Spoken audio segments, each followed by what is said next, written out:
Good afternoon from beautiful Barcelona. I am Alexis Roig, CEO of SciTech DiploHub, the Barcelona Science and Technology Diplomacy Hub. Thank you so much for joining us today for this online event on city-led science diplomacy in the framework of the Berlin Science Week. Today, we'll delve into the increasingly relevant role of cities in global governance and discuss how metropolises across borders are working together to address our most pressing challenges and implement the 2030 Agenda. Some of the most relevant advances in the history of urban governance were actually developed in response to public health crises similar to the one we are living today. From the plague of Athens in the 5th century BC, which brought deep changes in the city's organization, laws, and identity, to the Black Death in the Middle Ages, which transformed the balance of class power in European societies, health crises rarely fail to leave their mark on cities and their public policy. Today, while hundreds of millions of citizens are being confined at home, cities across borders and their research and innovation ecosystems are fostering collective responses against the pandemic by sharing data, scientific knowledge, and best practices. In fact, in the last decade, an increasing number of cities have been defining their strategies for international relations and defining mechanisms that ensure an integral approach to foreign affairs and an effective coordination among its science, technology, and public policy stakeholders, as global perspectives and policies from different regions have become increasingly available to local arenas. In 2018, Barcelona became the world's first city to deploy a science and technology diplomacy strategy, leveraging the potential of the city's knowledge and innovation ecosystem for global public good. Backed by leading research centers, universities, nonprofits, startups, and the city government, at SciTech DiploHub, we have positioned Barcelona as a global laboratory in science and technology diplomacy for cities around the world. In a similar way, in the last months, Mexico City launched a chair on diplomacy and scientific heritage. Paris set up the first international database of live projects on societal impacts of the pandemic. The Hague adopted a sustainable energy sector as a central part of its new economic vision. Montreal is actively working to foster artificial intelligence for the common good. Oxford appointed just last week its first chief scientist advisor to the city government, or for example, Geneva launched recently a project to bridge its scientific and international relations organizations based in the city. As you can see, cities are increasingly recognized as crucial actors to many multilateral agendas set to define the future of international affairs through science, technology, and innovation. However, how does COVID-19 reshape our current understanding of cities and its role in economic and social progress? How can cities deploy their science diplomacy strategies to deal with current and future challenges? How can they leverage their research and innovation ecosystems to foster new global alliances? How can city governments and local communities reach beyond their borders to build new collaborative networks for shared learning and action? To shed light on some of these questions today, we are delighted to welcome 5 city leaders from The Hague, Paris, Barcelona, Montreal, and Mexico City. We have with us Laia Bonet, Deputy Mayor for 2030 Agenda and Digital Transition. Molt bona tarda, Laia. We have Saskia Bruins, The Hague's Deputy Mayor, Alderman for Economic Affairs, International Affairs, and Municipal Services. Good avond, Saskia. François-William Croteau, responsible of Smart City, IT, Innovation, and Higher Education, Deputy Mayor of Montreal. Bonjour. Hi, bonjour. And Sadi Lahlou, Director of the Institute for Advanced Study of the City of Paris. Bonsoir, Sadi. Bonsoir. And Ofelia Angulo, Undersecretary for Education, Science, Technology, and Innovation of the Government of the City of Mexico. Buenos dias. Hello, good morning. Welcome, and thank you so much for joining us today. In June 2020, the municipal government of The Hague adopted a new economic vision, which will serve as a roadmap for the city's economic policy for the coming years. The vision aims to broaden the city's economic base by developing 3 international attractive sectors: legal and policy capital, security delta, and impact city. Saskia, how does the city harness its business activity, knowledge networks, and technology development towards this internationalization strategy?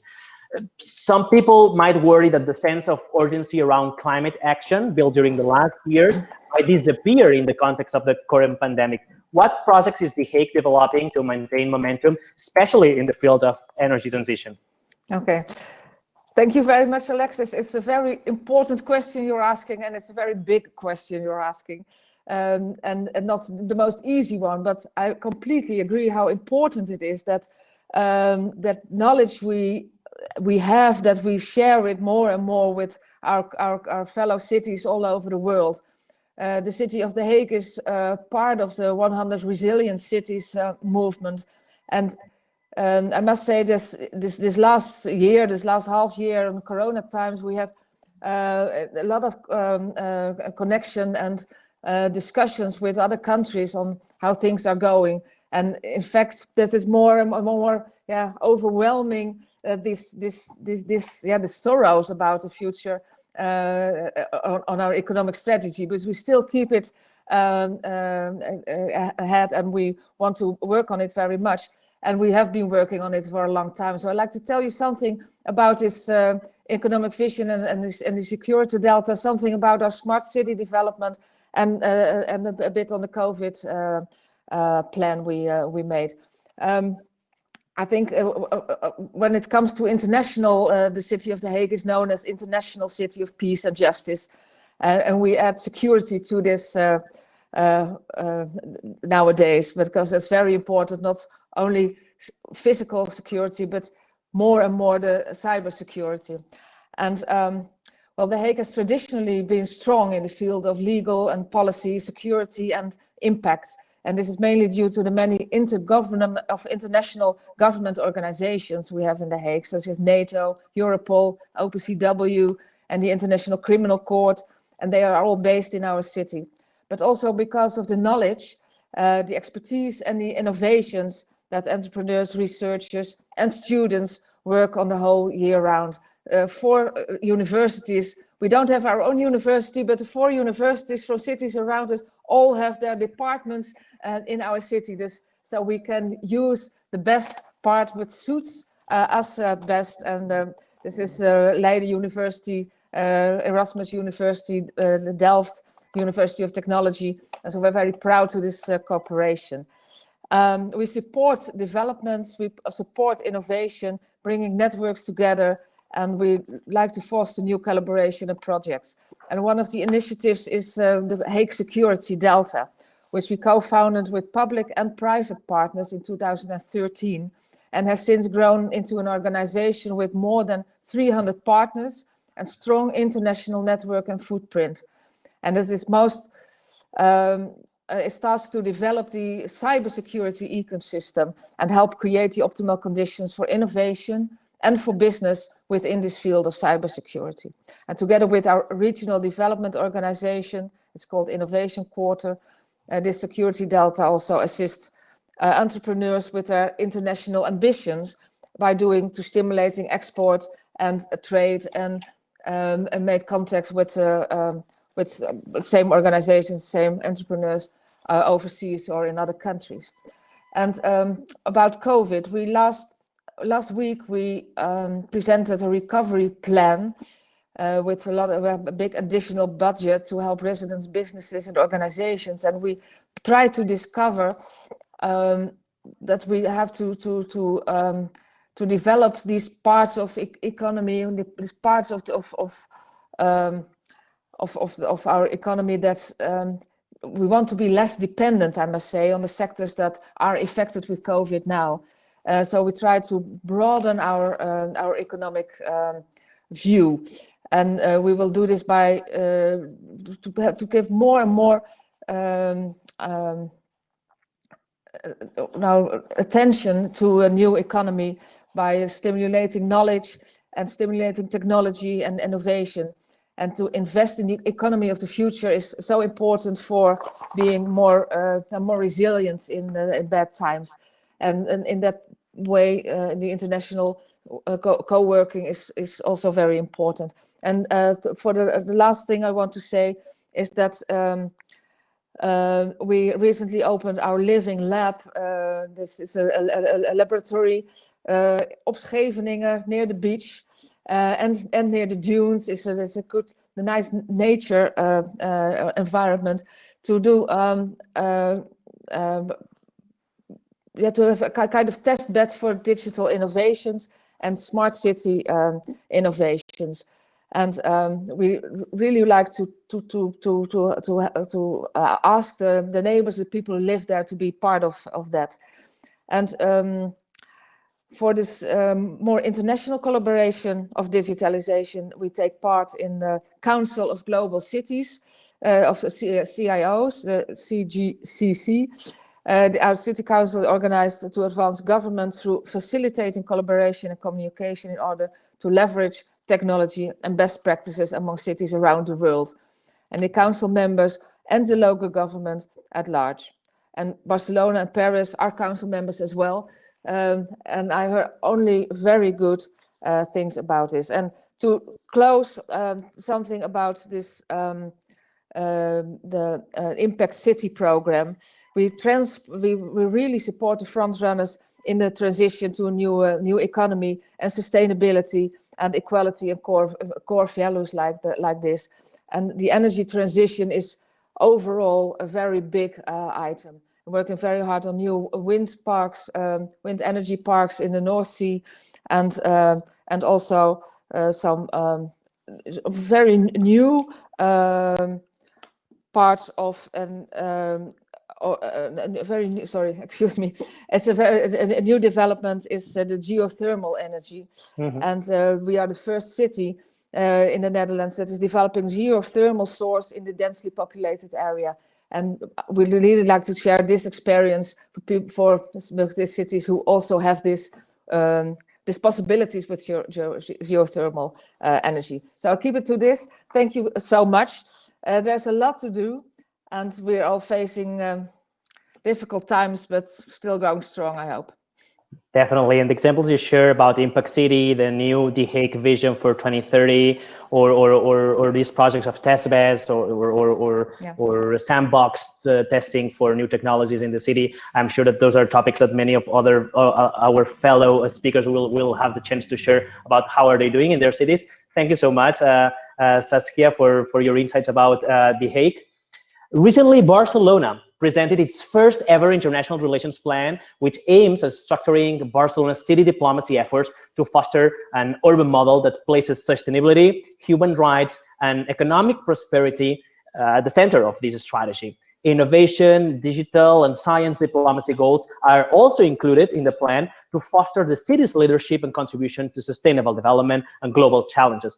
Furthermore, Barcelona is active in several urban networks, such as ICLEI, the Local Governments for Sustainability. It hosts the headquarters of United Cities and Local Governments, and is also an active member of CIP40 and Eurocities. Laia, what are the potential benefits of cities' international engagement and mobilization of resources to support external efforts? And from your perspective as Deputy Mayor of Barcelona, how can global cities incorporate science, technology, and innovation diplomacy as a mechanism to advance in the achievement of the 2030 Agenda for Sustainable Development? Good afternoon to everyone, and thank you, Alexis, and the SciTech DiploHub team for organizing this event as part of the Berlin Science Week. It's a pleasure to share this virtual stage with colleagues from cities who feel so close to Barcelona and with whom we work so well at the European and international level. Your question is indeed very relevant, and it touches the core of our international action. Why do we do city diplomacy? In Barcelona, we have always structured our international action around the basic objectives that allowed us to justify investing time and resources in international relations. First, at a local level, we work with fellow cities and in the framework of multilateral spaces such as city networks to exchange knowledge and practices so as to strengthen the quality of the provision of public services in Barcelona. Second, we also seek to consolidate the city of Barcelona as a global actor with its own voice on the Mediterranean, European, and global stage. And third, we work internationally to reinforce the international promotion of the city to attract talent and opportunities. These are the three components of a classic approach to city diplomacy. They remain relevant today, but they are not enough. Living conditions in Barcelona are increasingly shaped by global dynamics and decisions, and they limit our ability as cities and citizens to govern ourselves. So if we are saying that Barcelona wants to be a rights-based city that fosters the ecological transition and promotes a human-centered digital transformation, we need to acknowledge that we have clear limitations due to national, European, and global frameworks. During the COVID crisis, this need for effective international action that transforms local realities has been very, very, very clear. In this global health emergency, international cooperation between states has been more necessary than ever, and it has not worked. The World Health Organization has been questioned by the world's major powers. Faced with this, cities have made a virtue of necessity, even with restricting international norms. In Barcelona, we have received tens of thousands of medical supplies from Chinese cities, such as Shanghai or Shenzhen, with whom we have been collaborating for a long time. We have worked intensively with Italian cities and the rest of Europe for policy exchanges that were working on tackling the pandemic and to learn from each other at a time when minimizing improvisation was key. Another concrete example is the work that we do with the Cities Coalition for Digital Rights. With UCLG, Eurocities, UN Habitat, and the Office of the United Nations High Commissioner for Human Rights, we form part of this thematic city alliance that is led by Barcelona, Amsterdam, and New York. The coalition is a platform for technical exchange and for advocacy action to advance digital rights and counts on more than 50 member cities. During April and May, the idea of a contact tracing app began to gain strength to quickly identify the transmission between people. From the Cities Coalition, we understood that these apps could pose real threats to digital rights in relation to privacy, data, transparency, and others.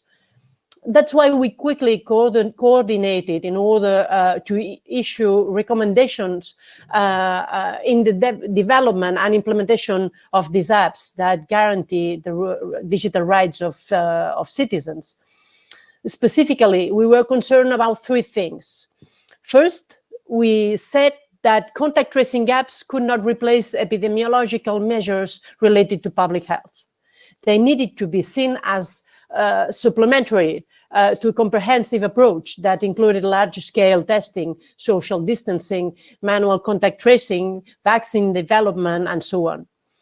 Second, we were concerned about the need to respect the privacy of citizens, and therefore we called on anonymity, transparency, and control to be ensured regarding both the means used and the data collected. And third, we were worried about the impact of the digital divide on the inequality effects of this app. In Barcelona, for instance, access to smartphones is very high on average, but there is a segment of our elderly, especially those who live in low-income neighborhoods, that do not have one. And we all needed to be mindful of this. This is why back in May, with the Cities Coalition of Digital Rights, we issued a set of recommendations to guide the development and application of a contact tracing app by governments and big tech. These recommendations called for digital technologies related to COVID to be integrated with 10 specific principles, such as privacy by design, participation, or openness and transparency, among others. With this and the support from the United Nations agencies and liaising with our national governments, we contributed effectively to a mood in public opinion that was sounding the alarm for digital rights in times of COVID. And we achieved, for instance, here in Spain, that the final version of the contact tracing app developed by the Spanish government would follow most of our recommendations. I think these two examples show we understand effective and transformative city diplomacy, and this is what we are trying to do in an emergency context through the Barcelona International Relations Strategy presented, as you said, in some months ago in July. Thank you so much, Laia. Definitely, this example on tapping in different international networks, international institutions, national authorities, on what are the implications of digital technologies on privacy, human rights, in the context of the current pandemic, is a great example of science and technology diplomacy from the city perspective. Thank you so much for sharing this with us. I'm confident that some of other fellow speakers would like to add on this. In order to better face the pandemic, Mexico City has strengthened impactful collaborations between scientific research, the private sector, and public institutions based in the city recently. Ofelia, what types of mechanisms seem most promising to leverage scientific and technological know-how to improve policy making and increase influence on global issues? What projects and initiatives are you currently developing in Mexico City to elevate the role of science, technology, and cities in foreign action and international cooperation? Thank you very much, Alexis, for the invitation to participate in this Berlin Science Week. It is my privilege to represent Dr. Rosaura Ruiz Gutierrez, and I want to express an apology for her not being able to join us today for other reasons.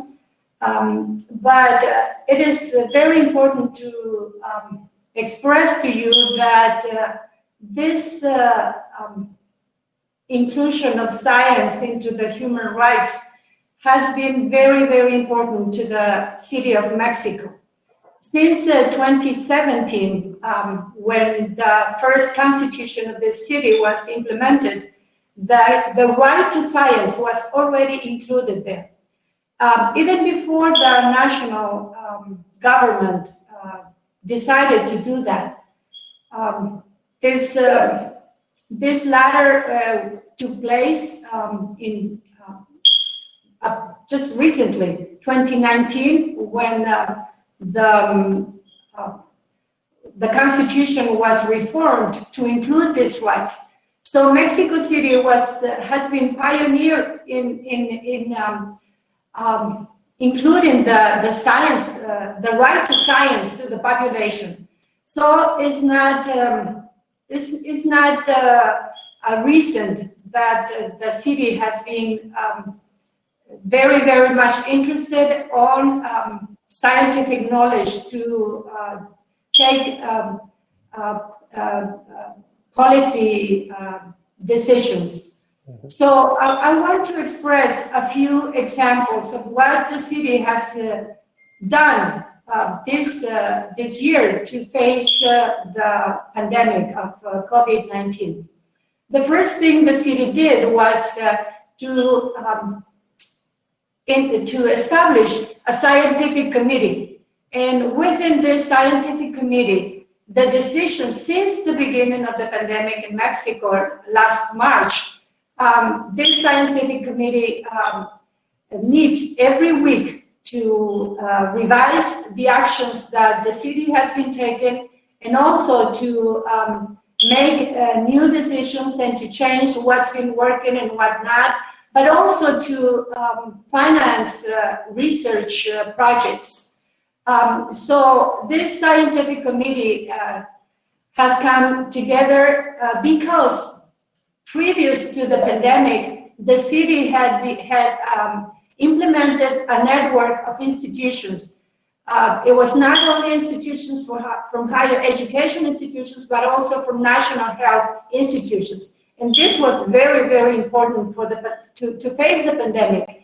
If we hadn't had that network of institutions, national health institutions being together in this network, it could have been more difficult to face the pandemic. So I want to start with that important decision that the city made. Another important decision the city made was to establish a factory to produce masks for protection of not only the people, but also the health the health practitioners at the hospitals. So right away after the pandemic began, the city, along with UNAM, put together a group to establish the mask factory. And because at the moment there was a lack of masks, we couldn't buy it anywhere, and it was necessary to produce them here.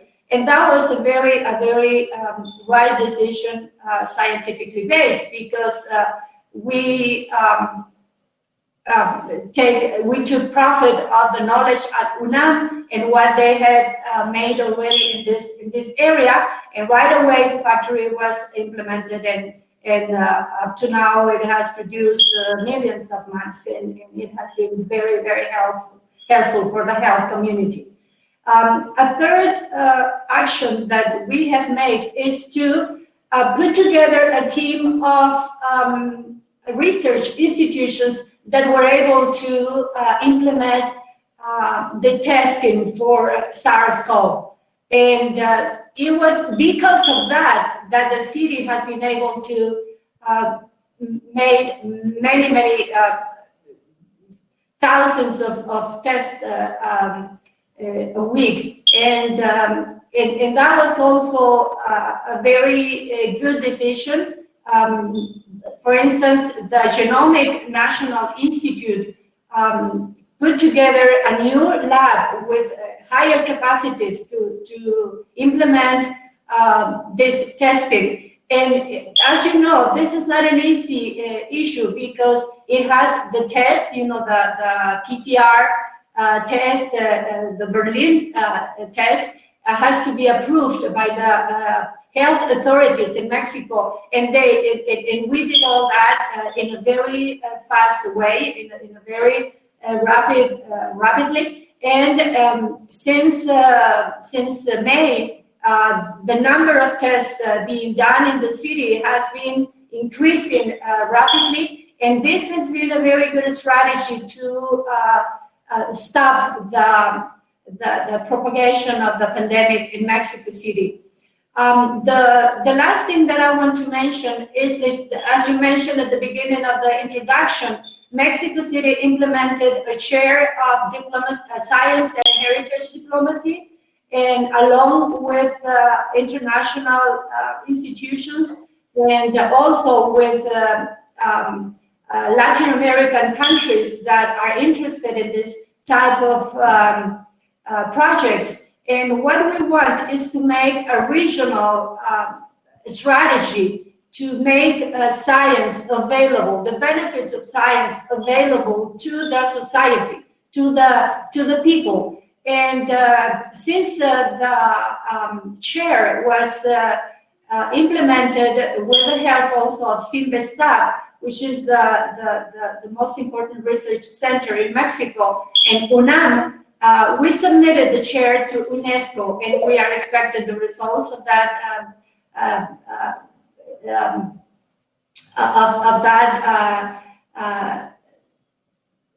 the results of that they do. So we are very proud of being able to do that, and we hope to keep increasing the interest in the region and be able to share this experience with other countries in Latin America. So I want to thank you again for the opportunity to share these experiences with you, and look forward to collaborating also with Europe and Barcelona particularly. Thank you very much. Thank you so much, Ofelia. Indeed, the examples you shared with us were really insightful, knowing that the City of Mexico is committed on this chair on science diplomacy, cooperating together with UNESCO, and the examples you mentioned about bringing scientific evidence into policy making at the city level, as well as cooperating with the universities, like the examples you shared about UNAM, are really good examples on how cities can use science and scientific knowledge when tackling situations like the one we are living today. Deepening our culture of innovation will probably or definitely require far more collaboration across sectors and between cities, as in the same way that many of our speakers have already shared today.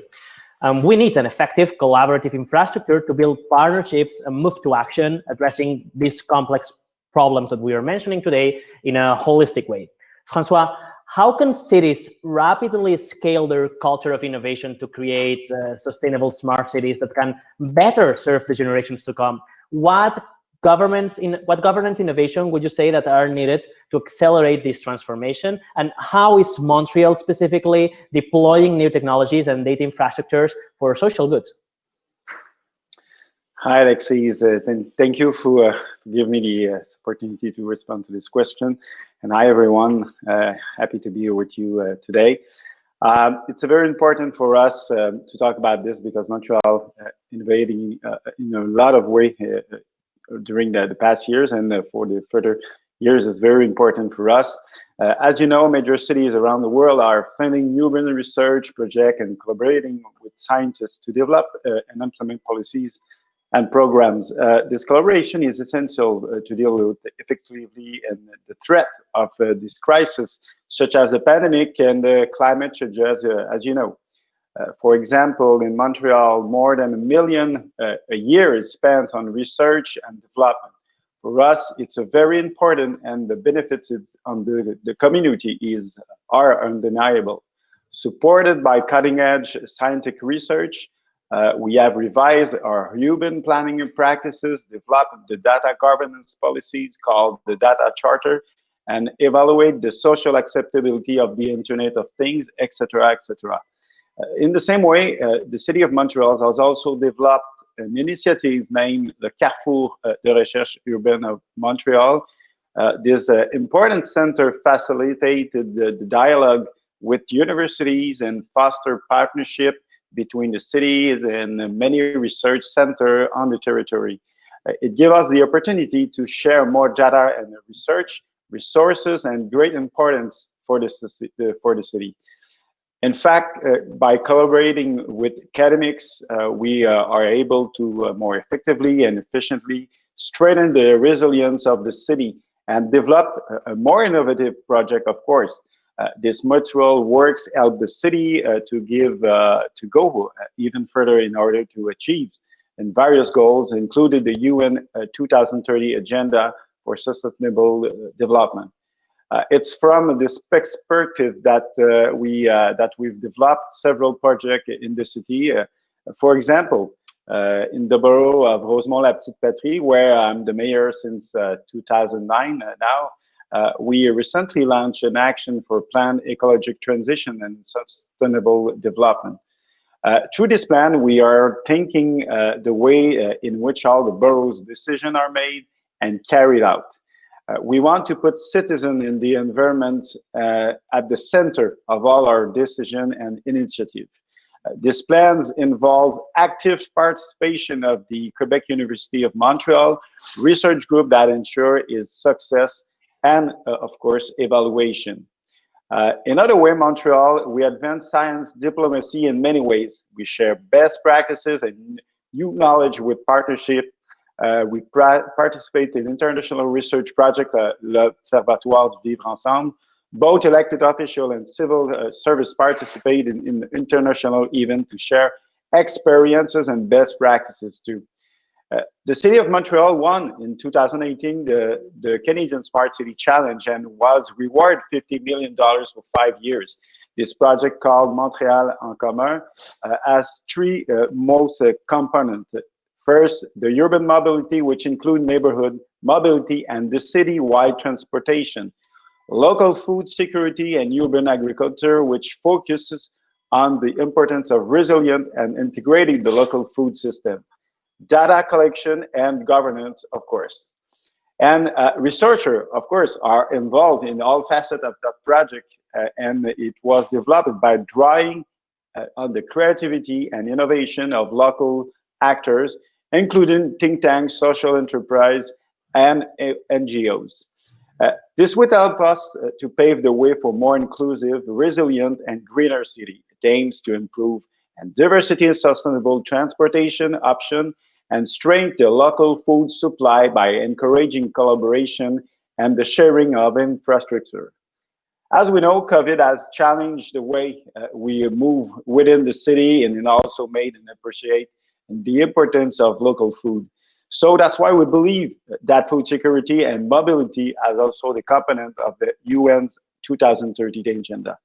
To fulfill this agenda, cities will need to collaborate with their local innovation leaders, researchers, and citizens, of course. They will also need to share best practices to facilitate the implementation of new ideas. In the next months and the years, all effort will be made to meet our collective goal and to be sure that Montreal will be resilient in the future. This actual crisis shows us that it's more important than ever to improve our collaboration and partnership with other cities and put science diplomacy among cities in order to help our citizens to live better during that various health and climate crisis. Thank you very much. Thank you so much, Francois. We can see that it's a constant that, I mean, all cities are working actively on green transition, on cooperating with the different stakeholders in the city, working in science, technology, universities, and so on, in order to do this transition, cooperating with other cities. So we can see that all your cities are working in the same direction, and hopefully you're cooperating on many of these projects through your formal or less formal cooperation, or using those networks of cities some of you were mentioning you're active part of. Paris has as well a long tradition as a city of science and humanities, and the Paris Institute for Advanced Study has been one of the city's historical partners and a pivotal instrument within its scientific strategy. Xavi, how is Paris leveraging its research and innovation ecosystem to foster new global alliances? How is the Institute operating as a commons, as a convener of academic thought and activities across humanities and social sciences? From your perspective in Paris, how can collaborative bottom-up processes can be leveraged to face challenges like the current pandemic? Well, thank you, Alexis, and thank you for inviting us to this very interesting talk. As you said, Paris has been a home for science and humanities for quite a while, and then we have over 100,000 scientists personnel working in the greater Paris. We've got lots of universities. We believe in science, and the city does have an active policy in the domain. And there is, for example, an adjunct mayor dedicated to scientific research and education. And the city is, just as my colleagues mentioned, is also a member of many initiatives such as the C40 Eurocities City Science Initiative. It was in the 100 Resilient Cities, etc., etc. Okay. So I'm the director of this Paris Institute for Advanced Studies, which is an example of what a city can do and what Paris does, and it's a sort of a proof of its commitment to science, and especially social science, which is something that we really need in these difficult times. Every year, the Paris Institute for Advanced Studies invites 20 to 30 top scientists from over the world, outside of France, to stay together in Paris in excellent working conditions to work on a topic of their choice. And this ensures a critical mass of high quality brains, and their work usually is very relevant to the current societal problems. This does irrigate the local scientific network with new ideas. It creates strong networks for cooperation. It also serves the scientific diplomacy of Paris and its universities. So I think that what's interesting to see is that beyond this sort of classic way of operating scientific diplomacy for a city, our institute operates as a commons, and Paris loves commons. That was actually one of the, in the campaign of the current mayor, one of the main ideas, but we've been doing that for quite a while. And we also carry initiatives for the common good. For example, as early as April, as you mentioned, we set up the first international database of live projects on the societal impact of the pandemic, because we knew that, I mean, there was the medical, the health problem, but the huge wave, the tsunami would be the economic impact. And so we set that up to share experience. I think that we've got over 750 projects now in there coming from all over the world. The idea is to share between cities. We do believe that the solution will be to share all these local initiatives, and that this is the right place to operate. at city level. So if you consult WPRN.org, the World Pandemic Research Network, I'm going to put the link on the chat and also other stuff I'm talking about, so you can consult that. We also have a series of analysis of what goes on about, what people can take from all these live publications early on without waiting for the publications, what the research that is being done now all over the world. We also have other initiatives like organizing conferences on resilience and territorial innovation, because again, we think that resilience must be designed at local level, because this is where it happens. It has to be distributed, right? And we try to disseminate positive future visions with competitions to make people come up with things in videos or cartoons or whatever. So I said, it's an interesting models of commons, because in terms of economic level, these things cost money, right? So how can you do this when you're a city? And so the solution we took in Paris is a model, but with step leverage, right? So the city of Paris provides the facility and basic money, and then the universities, 10 universities, the major universities in Paris also chip in money, right?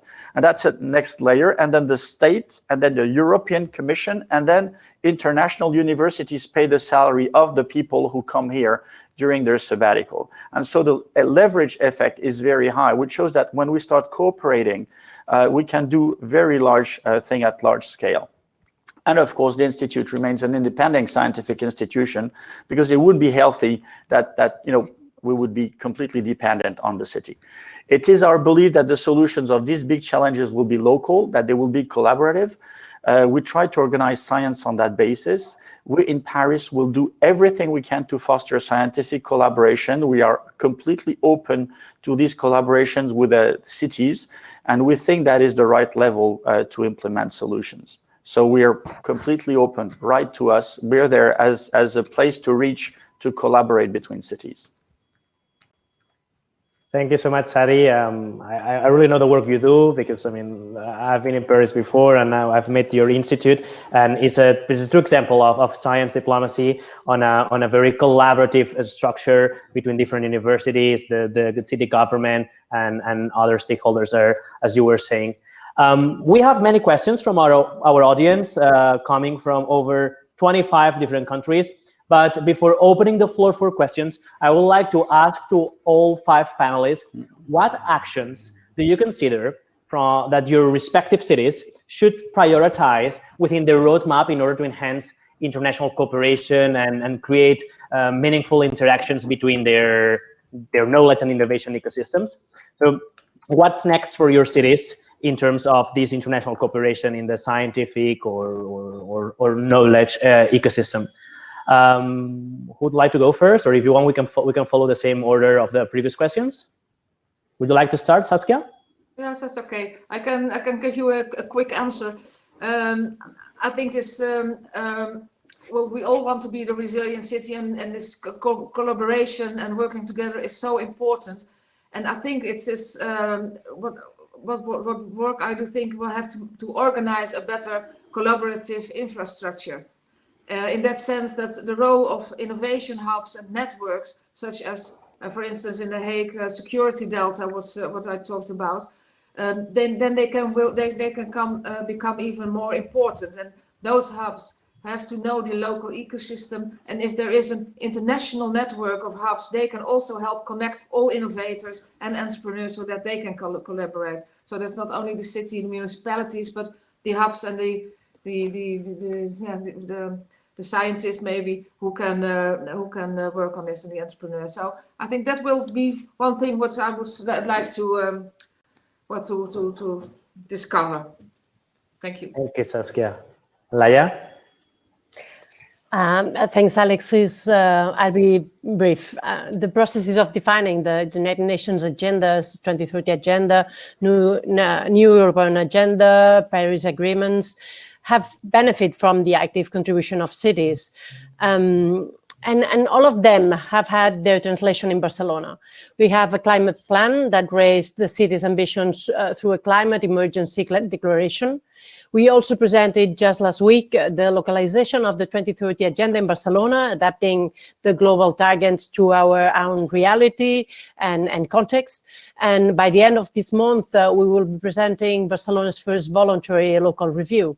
And we are also implementing a digital inclusion plan that aims to ensure that income, gender, age, and educational level do not define the opportunities you can get from digitalization and access to internet. And much of it, we are doing so acknowledging that the City Council cannot do it all on our own. We, the local governments, cannot do all this only together. We need all the talent, all the ambition, and all the intelligence of the cities. And this implies solid innovation ecosystems in a broad sense: universities and academia, private sector and startups, community organizations, past and present students, and other relevant sectors. Under public leadership, we must be able to carry out open, multidisciplinary, and transparent innovation processes that generate effective solutions for the challenges that lie ahead. And we have seen today, as we have seen today, this is also the case in many other cities across the world. We need to strengthen our cooperation to learn from each other and continue delivering for our cities. But we also need to build stronger ties among us to have our voice heard and shape national and international frameworks that determine our capacity to deliver. This is the kind of transformative city diplomacy I was mentioning earlier, with the experiences that we are all undergoing in these challenging times. And I think this would be the way to go. Thank you, Alexis. Thank you, Laia. Ofelia, would you like to share Mexico City perspective? Yes. Thank you very much, Alexis. I couldn't agree more with Laia regarding the innovation ecosystem. The City Council cannot do all together. They need the international cooperation. And there are three things that I would like to share with you that the city is trying to do in the next future. The first thing is to bring the ECHOS network of higher education institutions and national health institutions to an international level. We would like to have international institutions being part of this network. We think that collaboration can bring us more capacities to face the problems, the issues the city has. That's the first thing that we would like to have. I can advance to you that Helsinki is part of this network, and UNESCO is also part of this network, and we would like to include more institutions in that network. The second thing is that we have just recently put together the program for science, technology, and innovation development for towards 2040. So for the next 20 years, we have put together a series of goals. Two of them are related to these topics and has to do with policy making scientifically based. That's one main objective of this program, and we are very proud to have come to put that into that program. The second thing in that program is the international cooperation towards the 2030 agenda goals, and we will do all we can to help achieve those goals in the agenda. And finally, we would like to consolidate the chair of science diplomacy in the next years to come, with the collaboration of all the countries in the region, but also with the AAAS help. We can achieve that consolidation by implementing human resources preparation, these topics of policy making scientifically based. Thank you very much for the opportunity to share these goals for Mexico City. Thank you, Ofelia. Thank you so much. François. Yes, it's an important question, because we have to go faster with all solutions that we need to be better especially actually with the crisis that we occur. It's very important for us to be flexible and more and better to react for a better quality of life for our citizens. And as I explained before, with the new project that we put in with the food security and the mobility, we collaborated with the city of Lyon and the city of Boston to implement some data analyzers to be better. So we're sharing best practices with data, how we can be better to plan, implement, and analyzes the mobility that we just put in our city and a different city. And we're just working with the researchers and higher education institution in both cities, and all these people working together to put on a better collaboration between all these cities. For us, it's very important because all city has some specialties and some very good company institution to implement different solutions. So when we can collaborate together, it's for us an opportunity to be better. It's the same thing that when we just share and just announced our data charter recently. We work with the city of Nantes in France, and they influence us to be better to manage the data with all the data that we collected in Montreal. And for us, it's very important to be better with the managing of the data, because as you said before, in Montreal we have a big hub of intelligence artificial, and so for us, how we can be better to use that new technology, but ethically, it's very important to use it for the better quality of life of the citizen, and to be sure that that usage of that kind of technology, it's better for the common, the social and common interests, not only for the private company. So for us to manage and to collaborate with other cities and how we can use the data to be better, it's the best thing that we can do now, and it's the most important thing that we're going to continue to do in the future. Definitely. Thank you so much, Francois. Sadi. Well, thanks. I think the way you asked the question is interesting. I don't think I could prioritize. I mean, our institute is just one of the many things that Paris is doing, and everything they do is interesting. And so the problem with but at the end of the day, resources are limited. But precisely, this is an old world way of seeing things. We have to do things at the same time. We were very struck by the way the Chinese solved the problem of the pandemic, right? They started with a centralized system where they had to go to the central thing, and then it didn't go well. And then they started doing city to city, region to region, and that worked. And so what I think is we must start now thinking differently in a parallel system where peer-to-peer things, and so people who have one project or one problem can connect to people who have had the same problem somewhere else and start discussing and exchanging best practice without having to go to the center and losing a lot of time and a lot of admin and stuff like that. And so I think this is what we try to do with WPRN. I think it's crucial that we have an easy way to showcase all these projects so people who are interested in one specific thing can go immediately at the right level to the people who are in charge and not have to go through long detours. We are absolutely happy, and I'll make a concrete proposal. What we did for the COVID with WPRN, we are ready to do this for all the cities who want to do this on any other kinds of project to help to bottom up things to happen, and we can do that for free. Amazing. Thank you so much, Sadi, for your answer and also for challenging the question. We're gonna open the floor for some questions from our audience. Xavier, regarding the situation that many global cities are facing now, where when they were used to have a really vivid life, and how the pandemic is affecting this, he's asking, will the pandemic represent an end of the past worldwide trend of concentration in cities, concentration of talent, economy, knowledge, and so on? Are we facing a city's decline as a long-term effect of COVID-19? Who would like to answer to this question? not an easy one, but I'm pretty sure that many of you will be defending that this is not the end of cities. So we would like to know why, your perspective, what's the reason why you defend that? Maybe Saskia, you are also in charge of economic affairs at the city of The Hague. From an economic perspective, do you think that this is the end of cities, because now maybe they will be attracting less talent or less economy because everything is less concentrated in one single spot?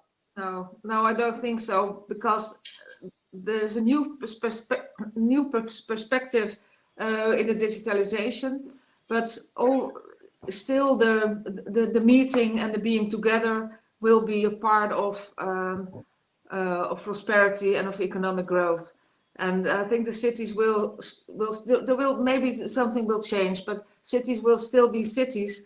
There has always been cities during all ages with different pandemics, but no, I think the cities will be staying very important as a center of knowledge, a center of meeting, a center of education, a center of creativity, and so I'm not worried about this, but there are a lot of challenges we have to face. That's true.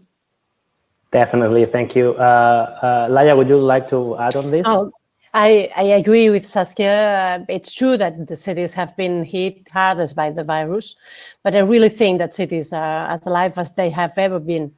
Cities remain spaces for diversity, creativity, community making. In cities, we celebrate at the same time the differences that make each of us unique, and urban life that brings us together. And this is what makes cities special, and the pandemic does not change this. A reason why the validity of cities has been questioned is population density, of course, because it may enhance the transmission of the virus. We still have a lot to learn about how this virus works, but I do believe that we should take at least this pandemic as a warning to rethink the spaces we share in the city, as Saskia said. This means generating more quality public space, investing in public transport, reinforcing municipal services, and fostering innovation. So I think really that cities are not dead, but rather we have an opportunity to transform cities for the better. Thank you, Laia. We have many more questions regarding resilience. Many of you mentioned the word resilience and how you're working from different perspectives to make your cities more resilient from different points of view. Pablo is asking, how can you, as city leaders, make your city's infrastructure resilient to change? Generally speaking, it could be pandemics or climate change. Could you cite a specific example developed by any of your cities on trying to make the city more resilient?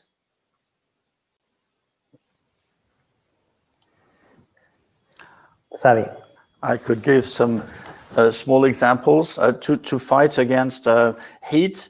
There is this project of Cour Oasis in Paris to transform the whole space of these yards in every school, and there's many of them, into places with trees, and change the ground with the albedo of the ground so that the water can come down and it's less hot.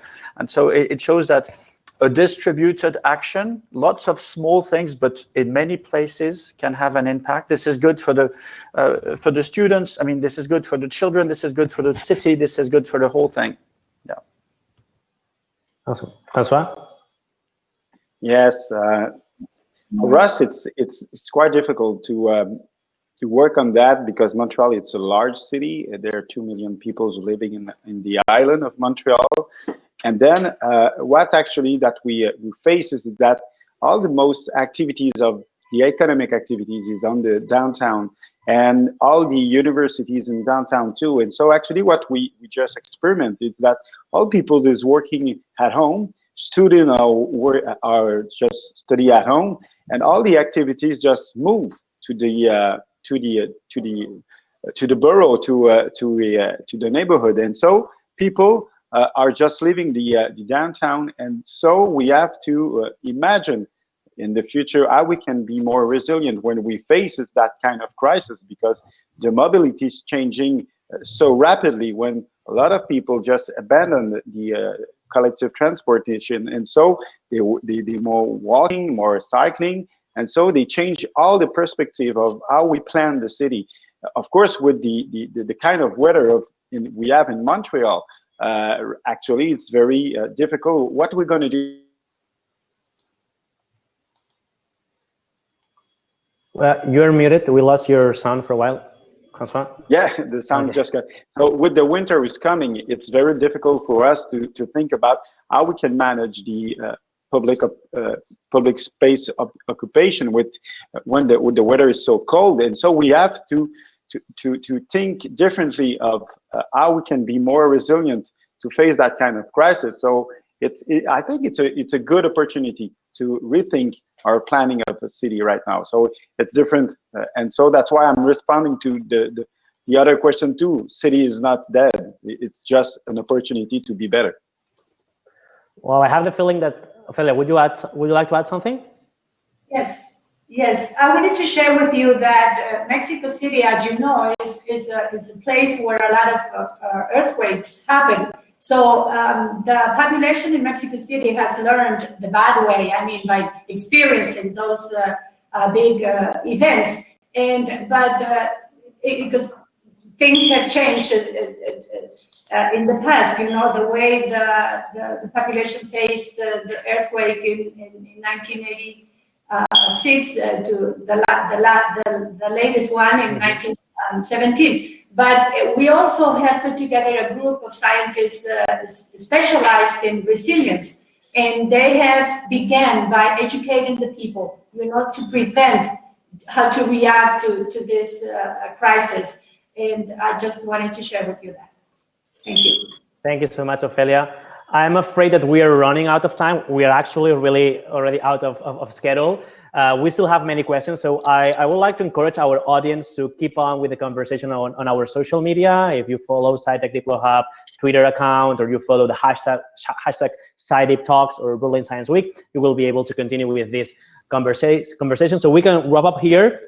Thank you so much, Laia, Saskia, François, Ofelia, and Tari for this enlightening discussion. I think that many of you mentioned really points that you all agree on, like keep working on this resilient perspective on many aspects, but building scientific knowledge, that this is definitely not the end of cities. And well, there is plenty of opportunities to keep cooperating and working together for the global good, and obviously for the good of each one of your citizens.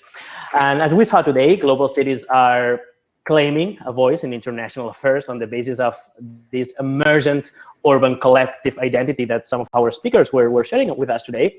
They are interacting with the world through policies and practice developed on behalf of their local societies, engaging in foreign action with the aim of representing themselves and their interests to one another.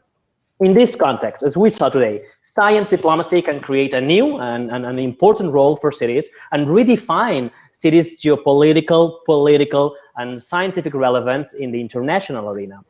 Cities are uniquely suited to translate their knowledge, resilience, and productivity into global progress, and they are critical in implementing solutions to challenges that respond to global logic, but that are manifested at the local level, such as the pandemic we are living today.